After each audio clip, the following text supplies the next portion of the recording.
ఏనుగు సమత లెసన్స్ మన బడి ఛానల్కు స్వాగతం. టెట్ అండ్ డిఎస్సికి సంబంధించిన తెలుగు వ్యాకరణాంశాల్లో భాషా భాగాల గురించి, సమాపక మరియు అసమాపక క్రియల గురించి మనం ఈ వీడియోలో తెలుసుకుందామండి. మరి ఇప్పటివరకు మా ఛానల్ని సబ్స్క్రైబ్ చేసుకున్నట్లయితే మా ఛానల్ని సబ్స్క్రైబ్ చేసుకోండి, అలాగే లైక్ చేయండి, మీ ఫ్రెండ్స్కి షేర్ చేయండి. మరి క్విజ్ ప్రారంభిద్దామా? మొదటి ప్రశ్న, ఉండు, పోవు, వచ్చు మొదలగు పదాలను ఏమంటారు? 1 ప్రత్యయాలు, 2 ఆగమాలు, 3 క్రియాపదాలు, 4 ఉపసర్గలు. సరైన సమాధానం మూడవది, క్రియాపదాలు. ఇలా పనులను తెలియజేసేదాన్ని క్రియ అంటారండి. ఉండడం, వెళ్ళడం, పరిగెత్తడం, తినడం, ఇలాంటివన్నీ కూడా క్రియాపదాలు. రెండవ ప్రశ్న, పేర్లను తెలిపే పదాలను ఏమని అంటారు? 1 నామవాచకం, 2 సర్వనామం, 3 క్రియ, 4 విశేషణం.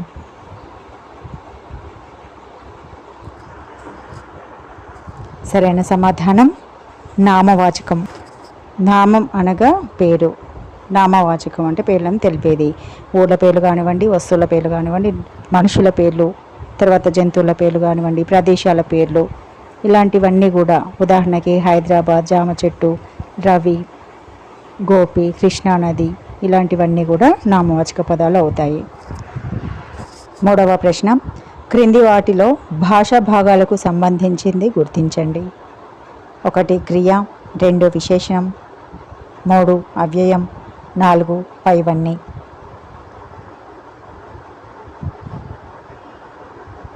సరైన సమాధానం పైవన్నీ కూడా భాషా భాగాలకు సంబంధించినవి అండి. క్రియ, విశేషణం, అవ్యయం. ఇది కాకుండా నామవాచకం, సర్వనామం, వాటితో పాటు 5 భాషా భాగాలు అనేవి 5. నాలుగవ ప్రశ్న, గుణాలను తెలియజేసే భాషా భాగం ఏది? 1 నామవాచకం, 2 సర్వనామం, 3 క్రియ, 4 విశేషణం. ఫ్రెండ్స్, వీడియో చూసిన వాళ్ళంతా ఒక్కసారి లైక్ చేయండి. అలాగే కొత్తగా చూసిన వాళ్ళు ఎవరైనా ఉంటే మా ఛానల్ని సబ్స్క్రైబ్ చేసుకోండి. దీనికి సరైన సమాధానం వచ్చేసి, గుణాలను తెలియజేసే పదం భాషా భాగం ఏది అంటే విశేషణం. విశేషణం అంటే నామవాచకం యొక్క, సర్వనామముల యొక్క గుణాలను తెలియజేస్తుంది. ఉదాహరణకి ఎర్ర గులాబీ. గులాబీ అనేది పువ్వు పేరు. ఆ పేరు యొక్క గుణం ఏంటి? రంగు యొక్క గుణం ఎరుపు, ఎర్రగా ఉంది అని తెలియజేస్తుంది. అలాగే తెల్లని పాలు, తెల్లని గోడ, పెద్ద చెట్టు, చిన్న, పొడవు, పొట్టి, మంచి, చెడు, ఇలాంటివన్నీ కూడా గుణాలని తెలియజేస్తుందండి. ఇవన్నీ గుణాలను తెలియజేసేది ఏదైనా సరే విశేషణం అవుతుంది, గుర్తుంచుకోండి.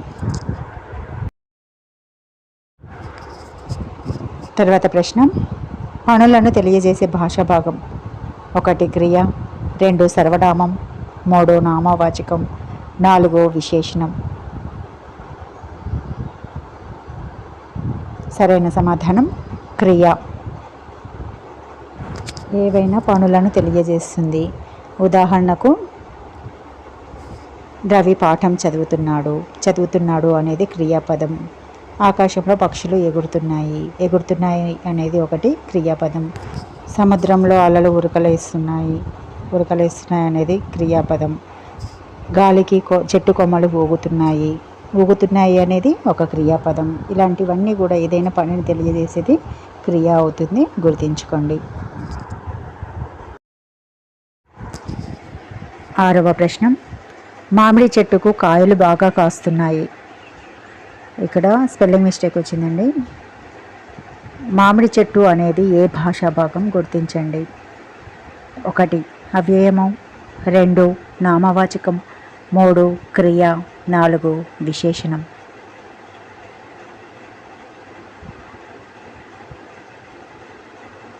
సరైన సమాధానం నామవాచకం. ఇది పేరు కదండి, పేర్లను తెలిపేది ఏంటి? నామవాచకం అవుతుంది. తర్వాత ప్రశ్న, 7వ ప్రశ్న, రాము పరిగెత్తుచున్నాడు అనే వాక్యంలో గీత గీసిన పదం ఏ భాషా భాగం? 1 విశేషణం, 2 సర్వనామం, 3 నామవాచకం, 4 క్రియ. ఫ్రెండ్స్, వీడియో చూసిన వాళ్ళంతా లైక్ చేయండి. సరైన సమాధానం క్రియ. ఇందాకే చెప్పాను కదండి, పనులను చేసే ఏవైనా సరే క్రియ అవుతుంది. పరిగెత్తుచున్నాడు అనేది ఒక పని కాబట్టి అది క్రియ అవుతుంది. తర్వాత ప్రశ్న, గోదావరి నది వేగంగా ప్రవహిస్తున్నది. దీంట్లో గీత గీసిన పదం ఏ భాషా భాగం? 1 నామవాచకం, 2 సర్వనామం, 3 క్రియ, 4 విశేషణం. సరైన సమాధానం విశేషణం అవుతుందండి. ఎందుకంటే వేగంగా అంటే ఎలా ప్రవహిస్తుందో దాని యొక్క గుణాన్ని తెలుపుతుంది కాబట్టి, ఎలా ప్రవహిస్తుందో తెలుపుతుంది కాబట్టి ఇది విశేషణం అవుతుంది. తర్వాత ప్రశ్న, 9వ ప్రశ్న, లింగ వచన విభక్తులు లేని వాటిని ఏమంటారు? 1 క్రియ, 2 సర్వనామం, 3 అవ్యయము, 4 విశేషణము.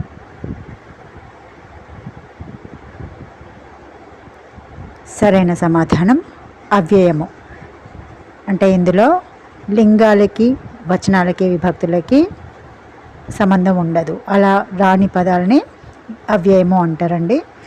లింగాలు అంటే తెలుసు కదా, స్త్రీలింగం కానీ పుంలింగం కానీ నపుంసకలింగం కానీ ఇవి కానీ, లేదా వచనాలు అంటే ఏకవచనం బహువచనం ఇలాంటివి రాకుండా, విభక్తులు అంటే తెలుసు కదా, విభక్తి ప్రత్యయాలు వీటికి సంబంధం లేకుండా అవి లేని వాటిని ఏమంటారు? అవ్యయములు అని అంటారు. ఉదాహరణకి ఆహా, ఓహో, అప్పుడు, ఇప్పుడు ఇలాంటివన్నీ కూడా అవ్యయాలకి సంబంధించినవి. 10వ ప్రశ్న, క్రింది వాటిలో సర్వనామంకి సంబంధించిన వాక్యాలను గుర్తించండి. ఆమె పాట బాగా పాడుతుంది. 2 అతడు పొలానికి వెళ్తున్నాడు. 3 అది నా పుస్తకం. 4 పైవన్నీ.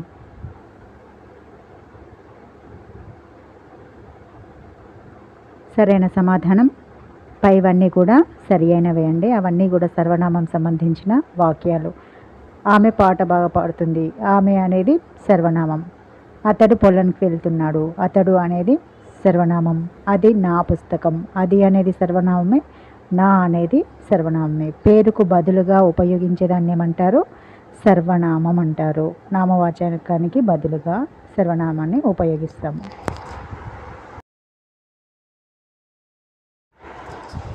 తర్వాత ప్రశ్న, ఆహా, వాతావరణం ఎంత ఆహ్లాదకరంగా ఉంది. గీత గీసిన పదం ఏ భాషా భాగం? ఆహా అనేది ఏ భాషా భాగం? 1 అవ్యయం, 2 నామవాచకం, 3 క్రియ, 4 విశేషణం. సరైన సమాధానం 1 అవ్యయము. ఆహా, వాతావరణం ఎంత ఆహ్లాదకరంగా ఉంది. అంతేకాకుండా ఉదాహరణకి ఇంకొకటి ఏంటంటే, అబ్బో ఎంత పెద్ద పామో, అబ్బో అనేది. తర్వాత షబ్బాష్ బాగా చదివావు అనే దాంట్లో షబ్బాష్ అనేది, అప్పుడు, ఇప్పుడు ఇలాంటివన్నీ కూడా అవ్యయ పదాలు అవుతాయి. గుర్తుంచుకోండి.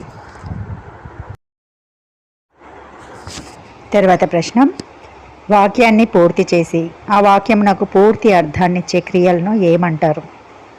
1 సకర్మక క్రియ, 2 అకర్మక క్రియ, 3 సమాపక క్రియ, 4 అసమాపక క్రియ. సరైన సమాధానం 3 సమాపక క్రియ. క్రియల్లో మళ్ళీ 2 రకాలండి. 1 సమాపక క్రియ, 2 అసమాపక క్రియ. సమాపక క్రియ అంటే ఏంటి? వాక్యాన్ని పూర్తి చేసి ఆ వాక్యానికి ఒక అర్థం ఇస్తుంది. ఉదాహరణకు వచ్చాడు, తెచ్చాడు, క్రియాపదం పూర్తి అయిందనమాట. అలాంటివన్నీ క్రియాపదాలు పూర్తయితే దాన్ని సమాపక క్రియ అంటారు. అలాగే అసమాపక క్రియ ఉందనుకోండి, వచ్చి, తిని, వెళ్ళి ఇవన్నీ కూడా అసమాపక క్రియలు అవుతాయి. ఎందుకంటే క్రియాపదం అనేది పూర్తి కాలేదు. ఇప్పుడు వచ్చి అనేది వచ్చాడు అంటే సమాపక అవుతుంది, వెళ్ళి అనేది వెళ్ళాడు అంటే సమాపక అవుతుంది, వెళ్ళి అంటే అసమాపక అవుతుంది, తిన్నాడు అనేది సమాపక అవుతుంది, తిని అంటే అసమాపక అవుతుంది. ఇది గుర్తుంచుకోండి.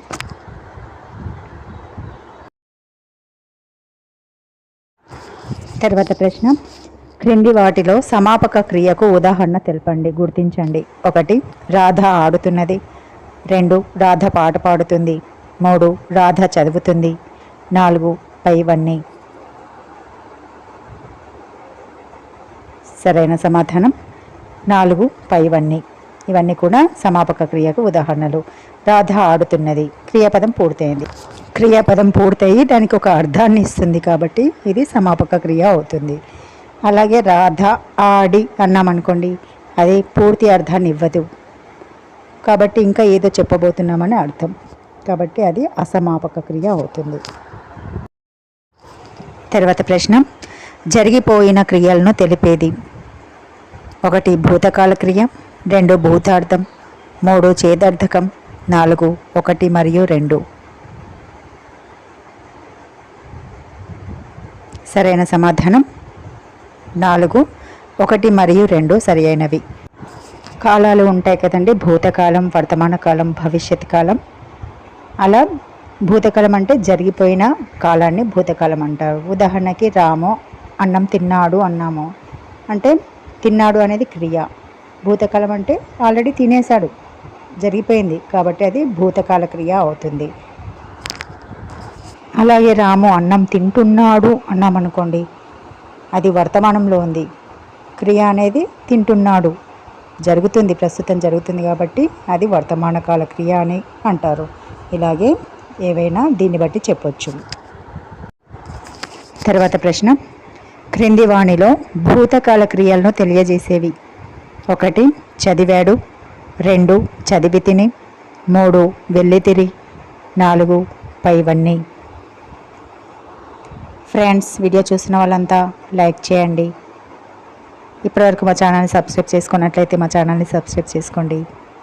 అలాగే సరైన సమాధానాన్ని కామెంట్ బాక్స్లో ఇవ్వడానికి ప్రయత్నించండి. సరైన సమాధానం వచ్చేసి 4వది పైవన్నీ అండి. ఎందుకంటే చదివాడు అది భూతకాల క్రియ, జరిగిపోయింది. చదివి తిని అది జరిగిపోయింది. వెళ్ళి తిరిగి అది జరిగిపోయింది. ఇవన్నీ కూడా భూతకాల క్రియలు అంటారు. తర్వాత ప్రశ్న, క్రింది వాణిలో ఏ పదం వర్తమాన కాల క్రియను సూచిస్తుంది? 1 పాడుచున్నాడు, 2 చదువుతాము, 3 ఆడితిరి, 4 పైవన్నీ.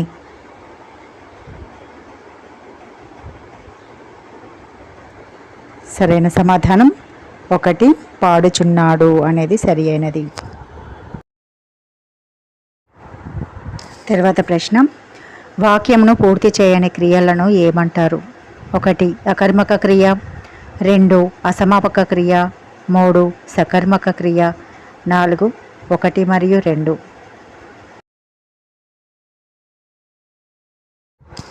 సరైన సమాధానం 2వది అసమాపక క్రియ. తర్వాత ప్రశ్న, భూతకాల అసమాపక క్రియను ఏమంటారు? 1 త్వార్థకం, 2 వ్యతిరేక త్వార్థకం, 3 చేదర్థకం, 4 శత్రార్థకం. సరైన సమాధానం 1వది త్వార్థకం అండి. భూతకాల అసమాపక క్రియను త్వార్థకం అని అంటారు. ఉదాహరణకు రాము పాఠం చదివి అనేది అది జరిగిపోయింది, భూతకాల అసమాపక క్రియ. అంటే చదివి అన్నాము కాబట్టి అది అసమాపక. దీన్ని ఏమంటారు? త్వార్థకం అని అంటారు. 1వది త్వార్థకం. తర్వాత ప్రశ్న, వ్యతిరేక భూతకాల అసమాపక క్రియకు డాష్ అను వర్ణకం చేరుతుంది. 1 ఈ, 2 అక, 3 అయితే, 4 చున్.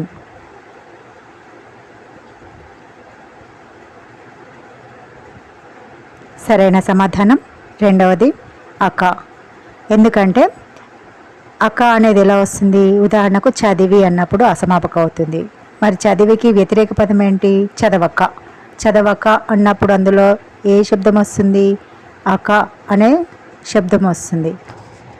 వెళ్ళక, చూడక, తినక ఇలా పలికినప్పుడు అక అక అనే శబ్దం వస్తుంది కదా, అవే వ్యతిరేక భూతకాల అసమాపక క్రియలు అని అంటారు. తర్వాత ప్రశ్న, చివరి ప్రశ్న, వర్తమాన అసమాపక క్రియను ఏమని అంటారు?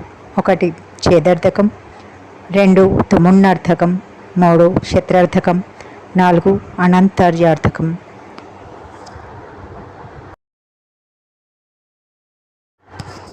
సరైన సమాధానం 3 శత్రార్థకం. ఫ్రెండ్స్, ఈ వీడియో ఎవరైనా కొత్తగా చూస్తున్నట్లయితే కనుక వాళ్ళు ఇప్పటివరకు సబ్స్క్రైబ్ చేసుకున్నట్లయితే మా ఛానల్ని సబ్స్క్రైబ్ చేసుకోండి. అలాగే వీడియో చూస్తున్న ప్రతి ఒక్కరు కూడా లైక్ చేయండి. అలాగే మీ మిత్రులకి షేర్ చేయండి. మా ఛానల్కి మీ సపోర్ట్ని అందించండి. Thank you for watching.